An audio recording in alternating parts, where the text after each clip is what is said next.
Good day to all. We, the members of the Revolutioners Committee, will be discussing the education policy document for the new normal in the primary school levels post-COVID-19 in St. Lucia. What is an education policy? According to RAND Corporation, education policy includes laws as well as processes and policies that educational organizations, local districts, states, and nations put in place and follow to achieve academic goals. In light of this education policy, there are 4 main goals that we are considering, that is, rebuilding the education system, improving technological skills, providing internet access and devices to lower-income households, and encouraging students to work independently. Our objectives of this plan is to encourage the government to mitigate distance learning by implementing hybrid learning and also getting assistance from the government to provide resources to reduce the spread of COVID-19, to provide teachers, students, and parents with quarterly training for them to be more tech-savvy to adapt to the new hybrid learning environment, to communicate with the service providers to assist in providing Wi-Fi access and tablets to lower-income families, to empower students to be self-directed learners. March 2020, the Ministry of Education came to a decision to shut down schools as the COVID cases were rising excessively. St. Lucia faced a hard time as this country is third world. The government decided to implement online learning as a result of the high cases. Students deserve an education, as the closure of schools for a long period of time would have affected their learning capabilities. After taking the virtual approach, students were not comfortable as they needed more guidance in their studies and also have implemented virtual classes. Some students were not fortunate enough to have devices or even internet access. Although it was more flexible and convenient, many students were at a great disadvantage. As a result, the members of Revolutioners Committee intend to close the gap by using reflexive practices, which is very concise and imperative, so primary school students and teachers can adapt to the new normal post-COVID-19. This policy will enable the appropriate construction steps to be laid in order to guarantee adaptation and preparedness within the primary school curriculum, particularly the grade 6s. The level we will be addressing is primary. At primary level education, our children are building blocks of literacy and numeracy, the foundation they need to become an essential human resource of St. Lucia. Therefore, we will be addressing the issues faced at this academic level post-COVID. Aisha will address the stakeholders' involvement. The stakeholders who are involved are government, parents, principals, and teachers. The St. Lucia government played the most substantial role in guaranteeing continuity of learning during this pandemic. I will elaborate. They established online platforms for student learning, surveyed lower-income homes, partnered with service providers to ensure Wi-Fi access, funded and outsourced money to facilitate operations. They also revised the curriculum to accommodate the expansion of online learning. Parents, teachers are ensuring students are coping with the transition from face-to-face learning while concentrating on monitoring students as their attention span may be challenged, implementing student-centered lessons as this would aid them in first-hand self-directed learning. To ensure the homework assigned by teachers is finished within a specified time, parents are getting more involved in their children's education and are practicing time management, ensuring all devices provided by the government are handled and maintained properly while in use. I will now move on to access to educational opportunities. Despite the pandemic we are experiencing, our country was able to adapt rapidly, and we are now able to take advantage of these resources as opportunities. With access to gadgets and the ability to explore the internet for additional knowledge, students who were once restricted to information provided by their teachers can now take charge of their learning. In the adaptation to online learning, teachers can harness different teaching styles on a spectrum that moves from a teacher-centered approach to a student-centered one. The Ministry of Education now has a chance to develop hybrid teaching to maximize learning possibilities and be prepared for the unseen future. Financial and economic relevance. The viability of any plan is dependent on its financial stability in order to create sustainability and growth. The government of St. Lucia will therefore need to invest in the development of its stakeholders, that is, teachers, children, and parents, as well as its infrastructure, to ensure that the human element of the country is equipped for its survival, to combat these post-COVID-19 issues and be ready for the new era. Although funding is scarce in these hard economic times, this investment is in fact relevant, and assistance can be achieved via funding agents such as through the Caribbean Development Bank funding initiatives for primary education. Through critical analysis, the economic relevance and benefits of the plan will also prove to be viable, as the benefits will outweigh its financial inputs. This is due to the fact that the ripple effect will be experienced throughout the entire society, as there will be an improvement in the awareness and skill sets such as physical, social, cognitive, cultural, and emotional abilities. This will then see the fusion of new opportunities and the reduction of poverty and its ailments. To ensure education efficiency to online learning and the adaptation to the new normal, the Ministry of Education can undertake a variety of training programs, workshops, and seminars quarterly to properly equip principals and teachers for the education of the future. The government should offer tutorials to parents/teachers who are not tech-savvy on how to use internet platforms so they can aid their children, or students. Curriculum context and delivery. COVID-19 has changed the entire sphere for the delivery of quality primary education and expose the gaps in the current model, that is, the ability to activate during the pandemic's most active periods. The execution of this plan will certainly make a difference in the lives of all stakeholders, and by extension, St. Lucia. The plan is therefore very much relevant in order to produce comprehensive educational practices post-COVID-19, as technological-based learning is not the new mode of operation. Therefore, it is important that the educational practices are reviewed to ensure that the curriculum fits current trends, and that the most appropriate learning aids and equipment are available to facilitate the process. The role of Donald's Cone reflective practice in the development of education policy. According to Open University, before considering the nature of reflection and the theoretical ideas that underpin it, it is worth considering why reflective practice is considered so important both within initial teacher's education and within career-long learning education.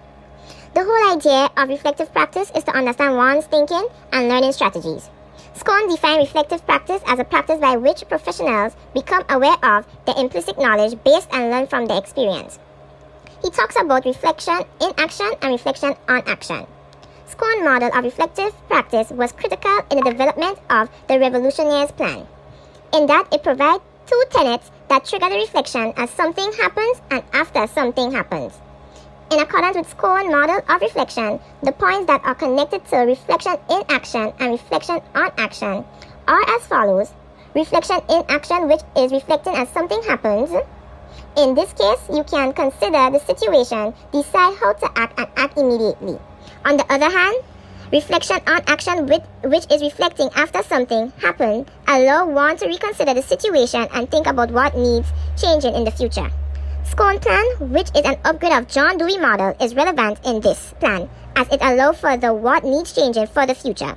Scone plan is not difficult in developing or resolving issues in a plan. Furthermore, it simplifies the action that should be taken during and after any particular situation.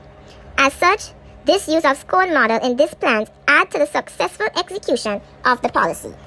Gibbs created his structured debriefing to support experiential learning and how individuals learn from experiences to become a better leader or learner. His reflective cycle focuses on specific situations and how we can deal with it along with the understanding of what was done correctly or incorrectly and how we can improve. The Gibbs reflective cycle is an academic framework which consists of 6 stages, where firstly the experience is being described in detailed notes, feelings about the situations where you would reflect upon, evaluation where critical thinking is applicable on what went well or what didn't, analysis where you understand and restructure on the experience and make sense out of it, conclude the information that is gathered and reconsider from the experience. You ask questions like what else could be done, and finally the action plan for how prepared we will be to deal with similar situations if it arises in the future. Hence, this reflective cycle will be beneficial to this education policy. John Driscoll Model of Reflection, according to Admin 2022, defines the Driscoll reflexive model as a framework which is associated with processes of reflection that helps in developing structural processes that are associated with reflection. Based on the several models of reflection, it is appropriate to make the right choice since the reflection effectiveness depends on the individual using it.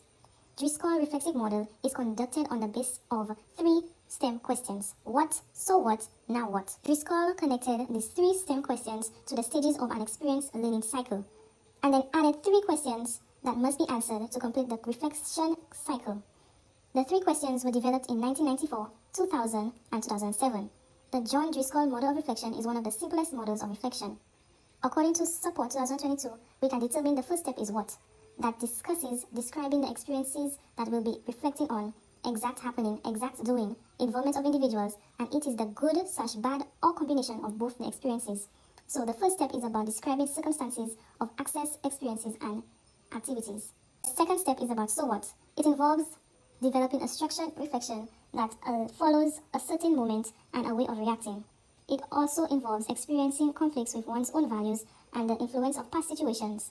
The second step is to interpret and evaluate the description given to the first question. The third step is about the lessons that have been learned from the reflection on a particular situation. It involves developing a strategy to prevent negative outcomes, improving one's preparation, and identifying the things that went wrong. This model aims to be applied in the education field as well. The emphasis on the reflection has been emphasized to help students develop their skills. This theory of reflection is often aimed to be a teacher since this helps in transferring all kinds of knowledge to others. John Driscoll's model of reflection for students also helps all kinds of teachers and is effective to justify the importance in the field of academics. Reflexive practice is creating an engagement based on their work. The reflexive models for students are used across diverse disciplines, which are required in the case of individual help, as well as development for the completion of tasks. This model is effective in accumulating the learning process and supplementing all kinds of self-experience. Reflective practice benefits all. Some potential benefits include improving learning and development in students by encouraging them to think back on their experiences and draw lessons from them. Their knowledge of themselves, their abilities and shortcomings, and their style of learning may deepen as a result. Better problem-solving abilities can be attained by reflecting on past experiences and identifying areas for development. Students can employ their own new knowledge to better prepare themselves for future decisions. Reflective practice can help students become conscious of their own feelings, ideas, and behaviors. They can have a clear understanding of their goals and aspirations as a result, boosting their self-awareness and self-direction. The ability to listen and respond to others more effectively is one way that reflective practice can help students improve their communication skills. Students can make better decisions in the future by reflecting on their achievements to capitalize on them. In addition, they can use prior experiences to guide their decisions while avoiding the same mistakes. By engaging in reflective practice, teachers develop a better understanding of their students. This is because they gain insightful information about their students, thus implementing ways to improve their learning and identifying areas for personal growth and development. Some implications of reflective practice includes the reflective cycle has an oversimplified framework which may not be able to capture complex concerns, resulting in an incomplete reflection. This practice does not provide guidance on how to self-reflect and formulate questions. For some students who are introduced to reflective practice, it will be a challenge for them. The reflective cycle emphasizes individual reflection. However, it may not be suitable for an organization or group. There is limited scope in certain contexts for using this practice. In spite of these reflective models being widely utilized in education, there is a scant empirical evidence to support its efficacy in encouraging this activity. The activity carried out in response to an event are highly valued. While action is certainly important, it cannot be the primary or most crucial element of learning from a situation. Students' experience and their understanding of the circumstances are highly valued in the model. This may not be as effective in circumstances where a more objective perspective is required, even though it may appear to be useful in some situations. 3 reflective theorists were used to evaluate our reflective plan. These included Gibbs, Driscoll, Schoon. Driscoll model guided the team with identifying issues before the pilot project and thus allowing us to discuss these and their possible resolutions. However, it was not very useful after the implementation of the project. The reflective theorist Donald Schoon, reflection in action, reflection on action, proved useful after the implementation of the project to ensure its continuation and viability. Amid COVID, our stakeholders were able to use these steps to evaluate their performance periodically. Gibbs' model was also effective amidst our teachers when they were training as well as administering lessons to primary learners. However, in terms of creating our recovery plan, few steps in Gibbs' framework was instrumental when concluding major decisions.